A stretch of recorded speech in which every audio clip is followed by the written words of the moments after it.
Class 11, now we will discuss what are the features of developed countries.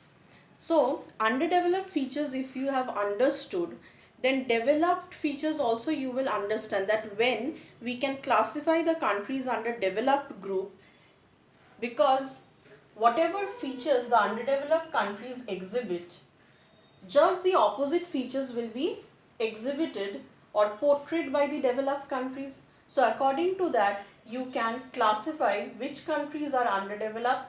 So countries which show all these features, where there is more importance of agriculture, less of capital, there remains underutilized resources, low income, low standard of living, high population, we will segregate those countries as underdeveloped countries. Then those countries who have high level of income. High level of income means per person is getting more income. So they are able to have a higher or better standard of living.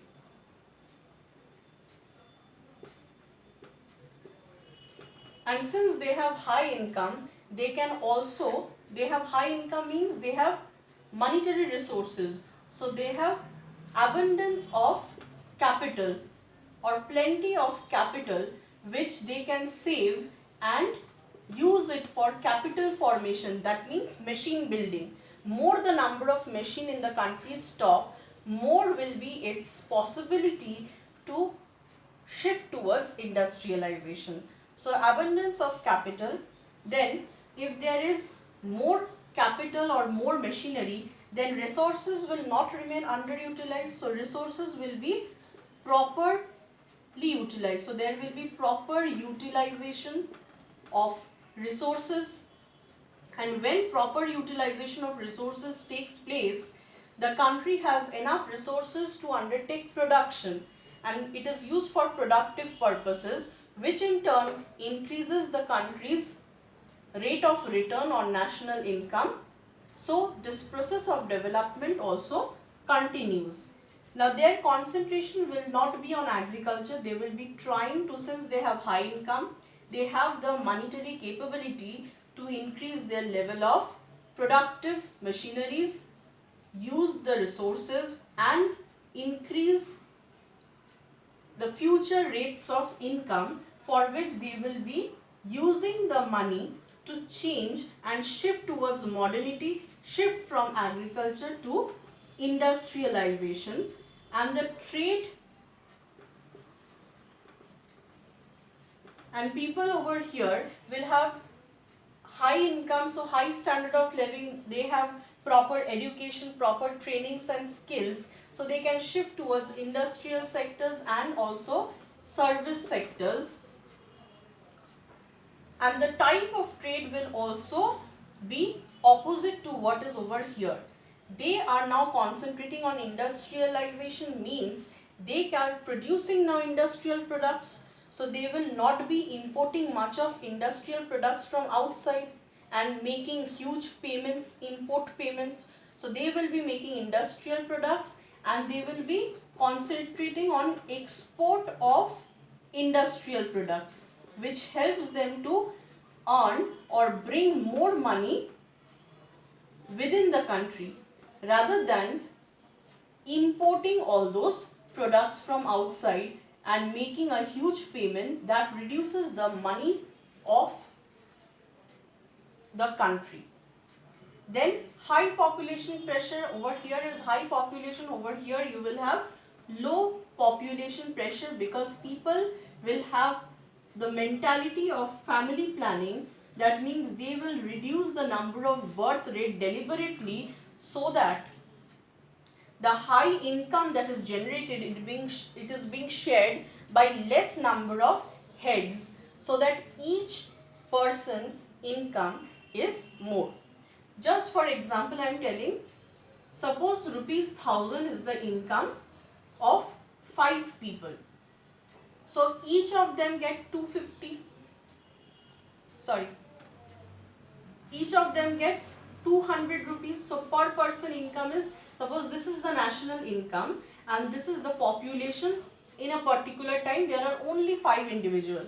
There is no such country where you get 5 individual, and there is no such country where the national income is 1000.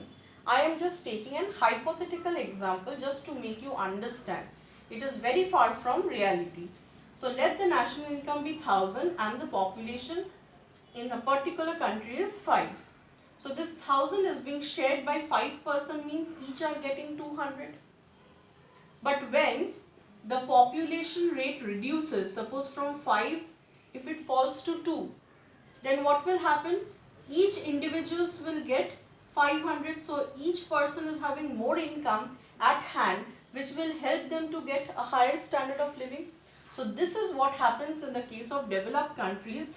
The population is less, or it grows at a very less rate, so whatever income is received or national income is received, it is shared by less number of person, resulting each person to get more. Whereas in less developed countries, the opposite happens. The population increases from 5, it becomes 10.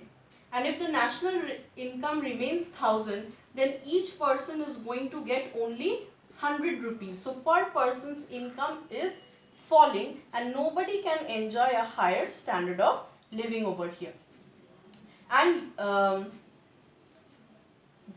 here you have underdeveloped money market, here it will be developed money market, because banking system, everything is fairly much more developed. People have enough money, so they save in the banks, and since they save in the bank, banks have enough money to generate out loan. So if anybody wants any kind of capital for investment, the investment process is very smooth, because they get loans from the banks, which they later on, after having the profit, they can repay it back. So these are the features of underdeveloped countries. Just opposite to underdeveloped is the developed country, so its features are also opposite. If any country shows patterns or features maximum in this side, they are grouped as underdeveloped, and if any country shows features that gives more stress on the development, so they are classified under developed countries. So in exam you generally get one question, short question, that name few underdeveloped countries or name few developed countries. So underdeveloped countries, you have Africa, Nepal, and India was also here before some years. Now I will come to the context of India after I give the example. Developed countries, you have UK, USA, all these. Then where is India belonging? So countries, those who are underdeveloped, they try to launch or reroute to the path of development. So they change all these features and try to move towards the features which are better and for which they can be recognized as developed countries. But the transition process is not that fast. It takes years for a country to move from underdeveloped tag to a developed countries tag, and this transition path might be faster in some of the countries where rigidity is less.